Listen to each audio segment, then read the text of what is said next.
It's a joy once again to come to you tonight, speaking from the Word of God, and we believe this is going to positively impact your life.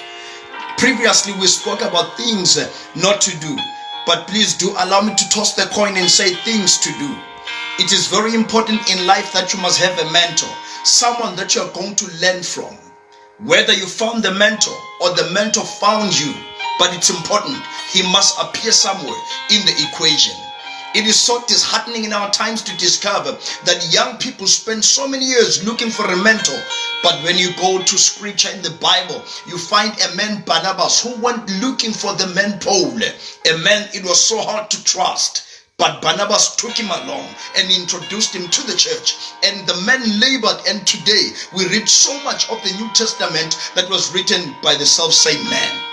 I want to say to you today, it's important to find someone that will be willing to, in 40 minutes, share what they learned over their 40 years of navigating through the desert experience of their lives. It's important to have a mentor, someone that will be able and willing to set a platform for you, someone that will want you to achieve even much more than what they did achieve. Jesus said to the disciples, the works that I did, even much more, shall you be able to do. Him or her who fights for the same platform that you need can never be a mentor. That one is a competitor.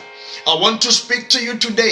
It's important that when you find yourself in the presence of the knowledgeable, in the presence of the exposed, in the presence of those who are well informed, you need to have big eyes and big ears, but a small mouth.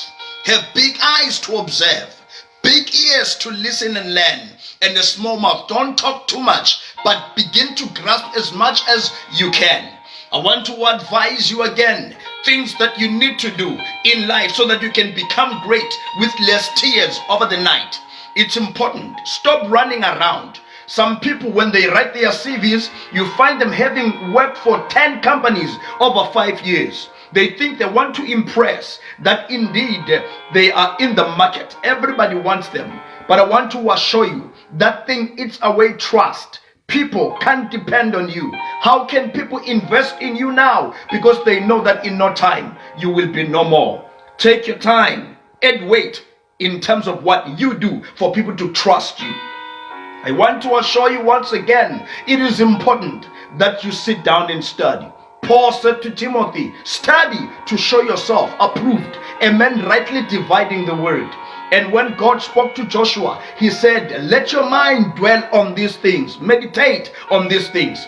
And Paul says, whatsoever is pure, whatsoever is lovely, let your minds dwell on this thing. You may be anointed, but it is important that you must be well informed again. Things to do. And I know you are wise.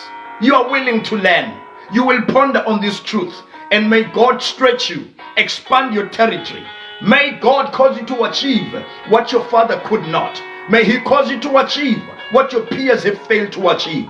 When you stick to these things and remember the Lord your God in the days of your youth, you are blessed now and forevermore. Jesus keep you. Jesus bless you. Amen.